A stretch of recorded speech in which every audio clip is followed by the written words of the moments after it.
We continue with our series of talks, and the next talk now is entitled Christ Appeals to the Beginning. And this talk was supposed to be delivered by Sister Timothy Prokes, but unfortunately last night she became very ill. She is with us, but she is currently in bed. She was very ill last night, but thankfully we have Sister Susan Dozer. Sarah Dozer, apologies. Sister Sarah Dozer, who will be reading out Sister Timothy's talk for us this afternoon.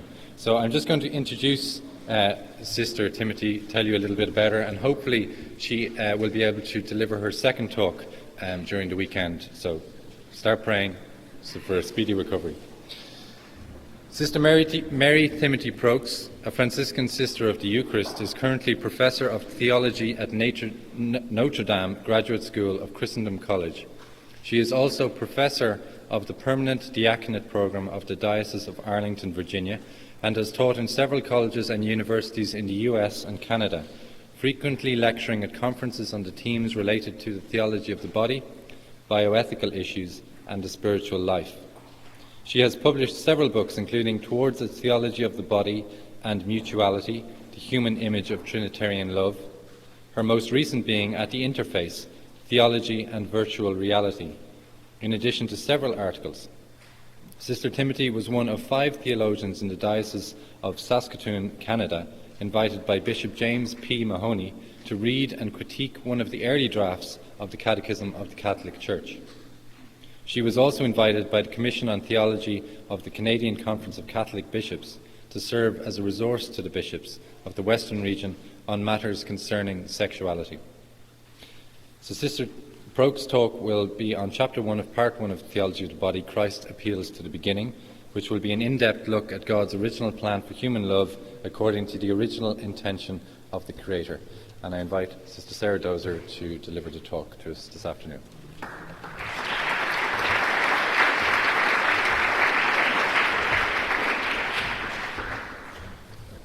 Christ appeals to the beginning.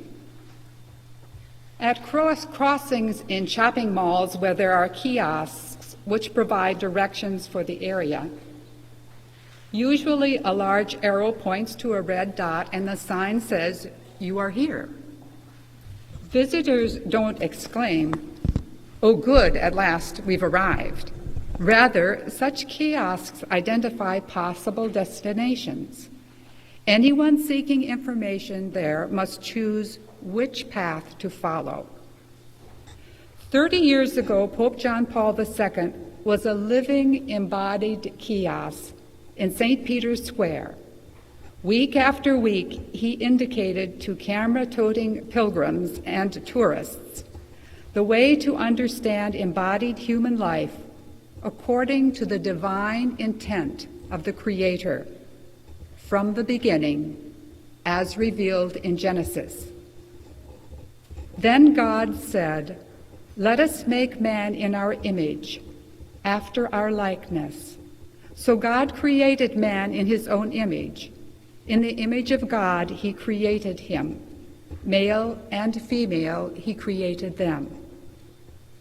In public addresses between 1979 and 1984, the servant of God, John Paul, plumbed the meaning of body by reflecting on the divine intent in creating humanity, male and female, and probing the enduring implications of that intent for our personal understanding of identity, sexuality, marriage, or celibacy for the sake of the kingdom.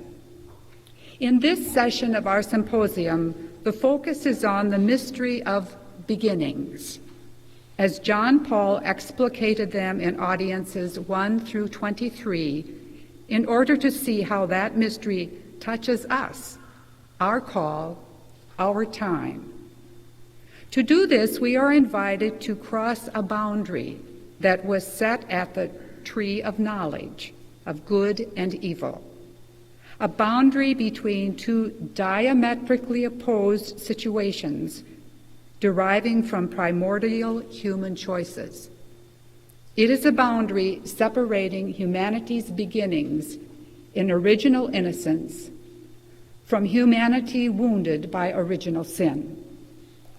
Although we, as part of historical mankind, exist in a sin-conditioned world, John Paul said, quote, "Historical man is rooted, so to speak, in his revealed theological prehistory, and for this reason every point of his historical sinfulness must be explained, both in the case of the soul and of the body, with reference to original innocence." End of quote. In the Gospel of Matthew, when Pharisees questioned Jesus about divorce, they appealed to Moses as their prime source for understanding marriage and its possible dissolution. Jesus, however, points beyond Moses to a loving Creator's divine intent. And I quote, "Have you not read that from the beginning the Creator created them male and female, and said, 'For this reason a man will leave his mother and his father and unite with his wife, and the two will become one flesh. So it is that they are no longer two, but one flesh. Therefore what God has joined, let man not separate.'" I often use a homely example with my students. If in buttoning a sweater, the first button is passed through the second buttonhole, no matter how far you keep buttoning, it will not be self-correcting. It is necessary to go back to the beginning and get the first one right. Just so, to consider any issue concerning the human body in isolation from the primary truth of revelation concerning its meaning from the beginning is, analogically speaking, to keep buttoning in the same erroneous pattern. Or, in the analogy of the kiosk, to settle for, "You are here," as a self-fulfilling destination. Dr. Kenneth Schmitz, Canadian philosopher, commenting on John Paul's first 23 audiences, says, "There are 4 pillars of human experience, and they manifest 4 fundamental qualities of the human body. They are all originals: original solitude, original unity, original nakedness, and alas, all too familiar, original sin." Looking to the beginning requires a connaturality for recognizing a Genesis-given worldview prior to the fall, and seeing how it conveys an enduring divine intent for humanity and the material cosmos. In that worldview, human life is innocent, having a capacity for authentic divine and human relationship. In Genesis 1, the so-called priestly account of creation, human beings are described as occurring in a garden. "And out of the ground the Lord God made to grow every tree that is pleasant to the sight and good for food, the tree of life also in the midst of the garden, and the tree of the knowledge of good and evil." Eden represents a place of original goodness, all gift, created by divine fiat. In Audience 14, Pope John Paul describes the meaning of the human body from the beginning. Quote, "The body, which expresses femininity for masculinity, and vice versa, masculinity for femininity, manifests the reciprocity and the communion of persons. It expresses it through the gift as the fundamental characteristic of personal existence. This is the body, a witness to creation as a fundamental gift, and therefore a witness to love as the source from which the same giving springs. Immediately, John Paul added that the beatifying beginning of man's being and existing as male and female is connected with the revelation and the discovery of the meaning of the body that is rightly called spousal.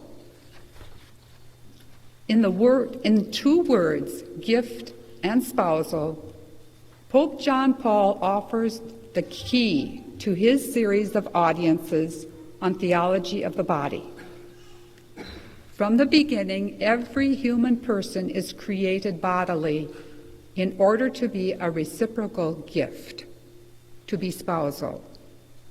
In order to perceive in depth this meaning of body from the beginning, John Paul reflected on the characteristics of prehistoric, innocent mankind: original solitude, original union, original nakedness. Original solitude. Solitude was essential for the first human being.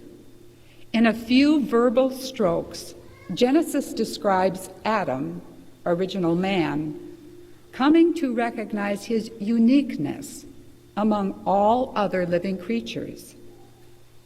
John Paul said that, quote, the first meaning of man's original solitude is defined based on a specific test or an examination that man undergoes before God and in some way also before himself. Through this test, man gains the consciousness of his own superiority, that is, that he cannot be put on a par with any other species of living beings on the earth.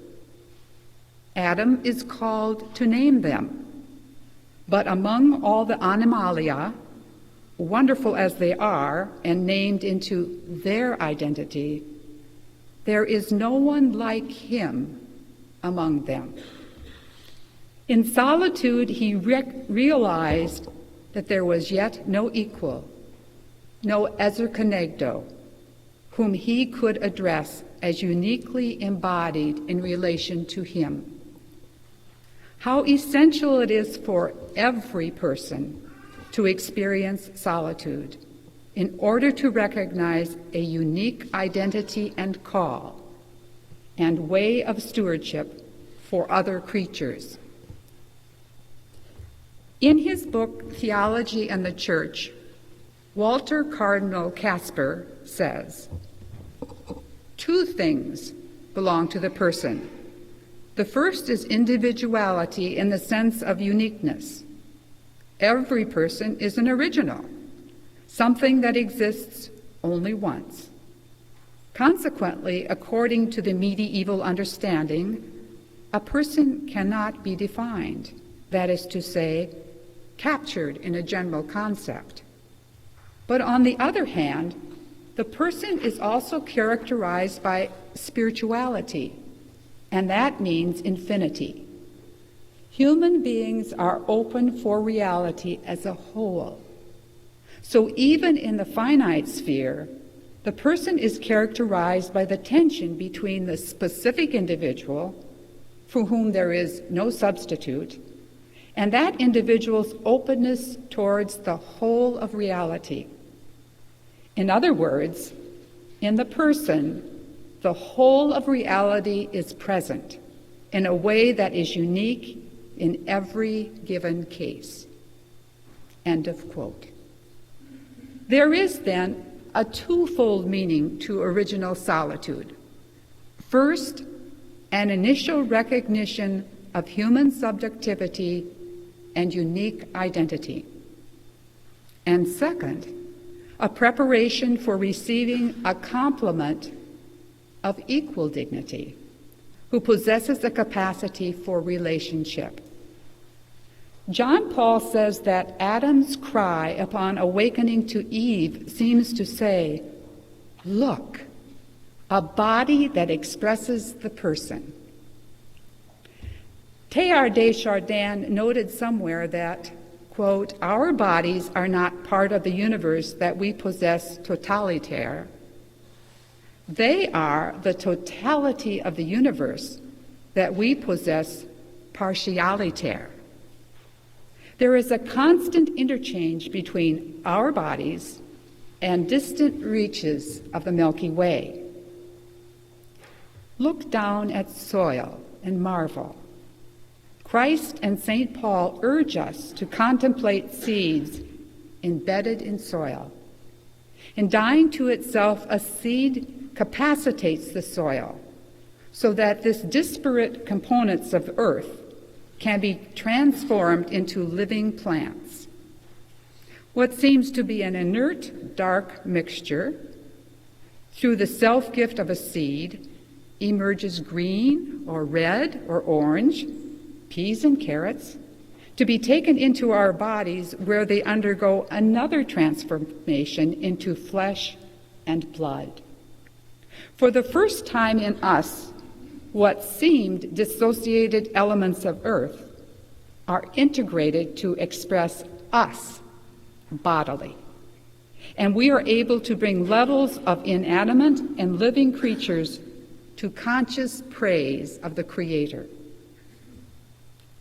Solitude allows growth in reverence for every creature and awakens a deepening appreciation of what it means to be uniquely human, to be spousal gift, and know that it is not good that we are alone.